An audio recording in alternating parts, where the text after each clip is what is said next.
پہلی تقریر میں خداوند قدوس کی ذات و صفات کا تذکرہ ہوا تو مناسب معلوم ہوتا ہے کہ تقریر ثانی میں نبی محبوب صلی اللہ علیہ وسلم کے اوصاف و کمالات بیان کر کے آپ کے اسوہ حسنہ پر روشنی ڈالی جائے.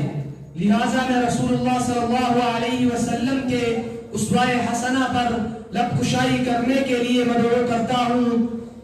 خطیب ذیشان، فصیح اللسان، فصاحر البیان، فاضل نوجوان عزیزم محمد ممتاز کو قوت عشق سے ہر پست کو بالا کر دے، قوت عشق سے ہر پست کو بالا کر دے، دہر میں نام مصطفیٰ سے اجالا کر دے.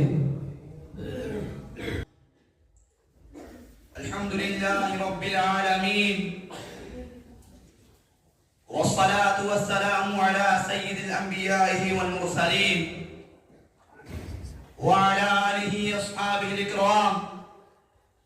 اما بعد فاعوذ باللہ من الشیطان الرجیم. بسم اللہ الرحمن الرحیم. لقد كان لكم في رسول الله أسوة حسنة. صدق الله العظیم. ذی وقار سامعین، اسٹیج پر رونق افروز مہمان اعظام، اللہ تبارک و تعالیٰ نے انسانیت کی رہنمائی کے لیے کسی فلسفی یا کسی بادشاہ کا نمونہ نہیں بلکہ اپنے محبوب محمد مصطفیٰ صلی اللہ علیہ وسلم کا اسوہ حسنہ اور آپ صلی اللہ علیہ وسلم کی سیرت عطا فرمائی. پھر قرآن نے اعلان کیا من اطاع الرسول فقد اطاع اللہ. پھر قرآن نے یہ بھی اعلان کیا انتم الاعلون ان کنتم مؤمنین، تم ہی سربلند رہو گے، تم ہی سربلند رہو گے اگر تم مومن بن کے زندگی گزارو گے. محمد قدم برنے والوں، آج مسلمان تنزلی کی طرف کیوں جا رہا ہے جبکہ کبھی مسلمان پوری دنیا کی قیادت اور پاسبانی کر رہا تھا؟ وہ مسلمان جو کل تک سمندروں اور ہواؤں کو اپنے تابع کیے ہوئے تھا، آج وہ ذلیل و خوار کیوں ہو رہا ہے؟ وہ مسلم قوم جس کی ایک آواز پر چند لمحوں میں پرندوں نے جنگلوں کے جنگل خالی کر دیے تھے، آج ایک چونٹی بھی اس کا حکم ماننے کے لیے کیوں تیار نہیں؟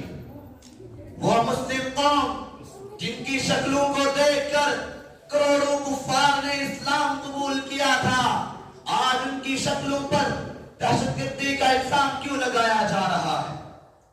وہ مسلم قوم جن کی امانت و دیانت کو دیکھ کر دشمن بھی اپنی جوان لڑکیوں کو سال ہر سال کے لیے ان کے پاس چھوڑ دیا کرتے تھے، آج وہ غداری اور خیانت کے ساتھ کیوں متہم ہو رہے ہیں؟ وہ مسلم قوم جس کی شہادت و گواہی کو یہود و نصارہ معتبر مانتے تھے، آج وہ قوم غیر معتبر کیسے ہو گئی؟ وہ مسلم قوم جس کی سچائی اور عدل و انصاف کی غیر مثالیں دیا کرتے تھے، آج وہ جھوٹ اور ناانصافی میں کیسے ضرب المثل ہو گئی؟ وہ مسلم قوم جس نے کبھی شیروں اور چیتوں سے سواری کا کام لیا ہو، آج گدڑ اور کتی سے کیوں ڈرنے لگی؟ میرے ذہن میں جب ان سوالات نے گردش کی تو اللہ تبارک و تعالیٰ نے فوراً میرے ذہن میں یہ آیت کریمہ ڈالی لَقَدْ كَانَ لَكُمْ فِي رَسُولِ اللَّهِ أُسْوَةٌ حَسَنَةٌ. تمہارے لیے محمد مصطفیٰ صلی اللہ علیہ وسلم کی زندگی میں بہترین نمونہ ہے. میں نے کہا مشکل کا حل ہو گیا جب تک مسلمان نبی کے طریقے پر تھا، کامیاب تھا، جب تک مسلمان صحابہ کی اتباع کر رہا تھا، ہدایت پر گامزن تھا، جب تک مسلمان قرآن اور سنت کی روشنی میں فیصلے کرتا رہا، دنیا اس کے فیصلے کو مانتی رہی. جب تک مسلمان نے نبی کے طریقے کو نہیں چھوڑا، دنیا کی کوئی بھی سپر طاقت اس کا مقابلہ نہیں کر سکی. اور یہی وجہ تھی کہ اگر وہ مرے بھی تو کامیابی کی موت مرے. آج جبکہ مسلمان نے نبی کے طریقے کو چھوڑ دیا، قرآن و سنت کو بھلا دیا، صحابہ کی اتباع کو حقیر سمجھا. بتاؤ مسلمانوں کہ ذلت کے گہرے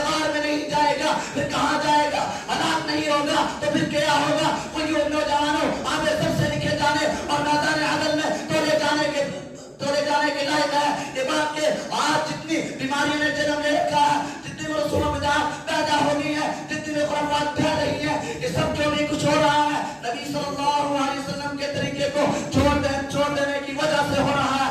اگر مسلمان پریشان ہوا تو آقا کالی کملی والے محمد مصطفیٰ صلی اللہ علیہ وسلم کو طریقے کو چھوڑ دینے کی وجہ سے ہوا۔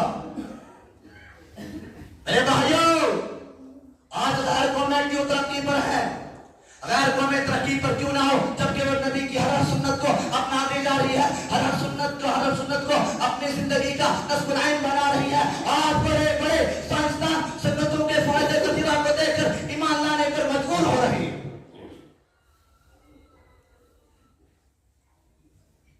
رسول اللہ صلی اللہ علیہ وسلم نے فرمایا انیک الشوارب وافلها،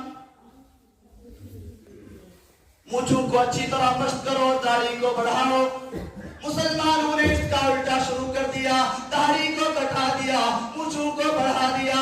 میرے نبی نے فرمایا افشوا السلام، سلام کا رواج ہو، مسلمانوں نے اسے ترک کر دیا۔ میرے نبی نے فرمایا فاتقوا الدنیا، دنیا سے بچو۔ لیکن آج مسلمان دنیا کے پیچھے پڑا ہوا ہے۔ مسلمان بھائیوں، جب تم آقا کالی کملی والے محمد مصطفیٰ صلی اللہ علیہ وسلم کے طریقے سے اعراض کر کے نبی کا دعویٰ کرتے ہو تو آقا کالی کملی والے محمد مصطفیٰ صلی اللہ علیہ وسلم کا ایک فرمان سنتے جاؤ۔ میرے نبی نے فرمایا من رغب عن سنتی فلیس منی، جو میری سنت کو چھوڑ بیٹھا اس سے کہہ دو میری امت کی فہرست سے نکل جا، جہاں چاہے جا، جو چاہے بن جا۔ میں نے نبی سے پوچھا اے محبوب آپ کا عاشق کون ہے؟ رحمت للعالمین صلی اللہ علیہ وسلم نے فرمایا من احب سنتی فقد احبنی، جو میری سنت سے پیار کرتا ہے وہ میرا عاشق ہے۔ یہ داڑھی رکھنا حضور صلی اللہ علیہ وسلم کی سنت ہے، مونچھیں کٹوانا آقا کی سنت ہے، السلام علیکم کہنا محبوب کبریا کی سنت ہے۔ مسلمانوں، نبی صلی اللہ علیہ وسلم نے رحم مادر سے لے کر لحد تک تمام آداب زندگی بیان کیے۔ حضور کی سنتیں مجھے یاد ہیں، حضور کی سنتیں مجھے یاد ہیں۔ اگر مانو گے تو جہنم سے آزاد ہے، ورنہ خدا کی قسم آخرت میں برباد ہے۔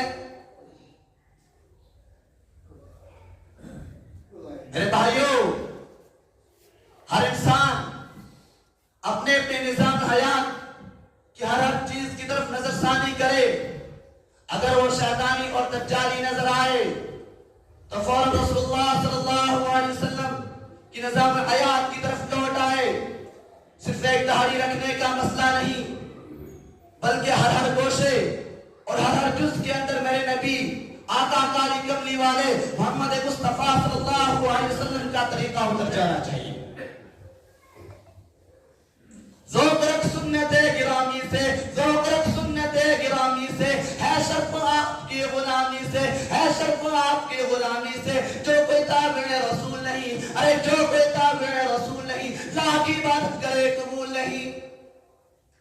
لیکن افسوس صد افسوس، آج مسلمان بھائی اتنے گزر گئے ہیں، وہ یہود و نصارہ جو کل تک اپنے مقدمے مسلمانوں کی عدالتوں میں حل کرایا کرتے تھے۔ اے مسلمانوں، آج جھوٹ، ناانصافی اور برے گندے کام میں مسلمانوں تمہاری مثالیں پیش کرنے لگے ہیں۔ مسلمانوں سوچو تو صحیح، یہ سب کچھ کیوں ہو رہا ہے؟ جب غور کیا تو معلوم ہوا یہ سب کچھ اس لیے ہو رہا ہے مسلمان اپنی راہ کو بھول کے عذاب قبر کا خوف انہیں نہیں رہا، اللہ کے دربار میں پیشی کا یقین نہیں ہو رہا ہے۔ میرے مسلمان بھائیوں، جب قیامت کے دن تمہیں جہنم کی تپش کی وجہ سے پیاس لگے گی، پیاس کی وجہ سے تمہاری زبان سینے پر آ پڑے گی، اس وقت تم حوض کوثر پر، مالک کوثر، شافی محشر محمد مصطفیٰ صلی اللہ علیہ وسلم کو دیکھ کر بھاگو گے۔ ارے بتاؤ مسلمانوں، اس میں جب میرے نبی نے چہرہ پھیر لیا یا پھر یوں کہہ دیا کہ میرے متبعین میں سے نہیں، تم کو فرشتوں کی مار سے کون بچا سکے گا؟ صحابہ کرام کی زندگیوں کو دیکھو، کتنی کتنی آرام و سکون کے ساتھ گزرتی ہوئی نظر آئیں گی۔ وجہ کیا ہے؟ وجہ یہ ہے ان کی تربیت محمد مصطفیٰ صلی اللہ علیہ وسلم کی تربیت تھی۔ ان کے دلوں میں ہمیشہ آخرت کا خوف رہا کرتا تھا۔ میرے مسلمان بھائیوں، آج بھی اگر دنیا میں ترقی چاہتے ہو تو صحابہ اکرام کی زندگیوں پر گامزن ہونا ہوگا۔ اللہ تبارک و تعالی ہم سب کو کہنے سننے سے زیادہ عمل کی توفیق عطا فرمائے۔ الہی آج بھی تو صدیق سا ایمان پیدا کر دے، الہی آج بھی تو صدیق سا ایمان پیدا کر دے، ابوبکر سا بجری انسان پیدا کر دے، جہاں سے کم ہو حیا وہاں عثمان پیدا کر دے، جہاں سے کم ہو حیا وہاں عثمان پیدا کر دے، علی مرتضی شیر خدا کی آن پیدا کر دے۔ وما علینا الا البلاغ۔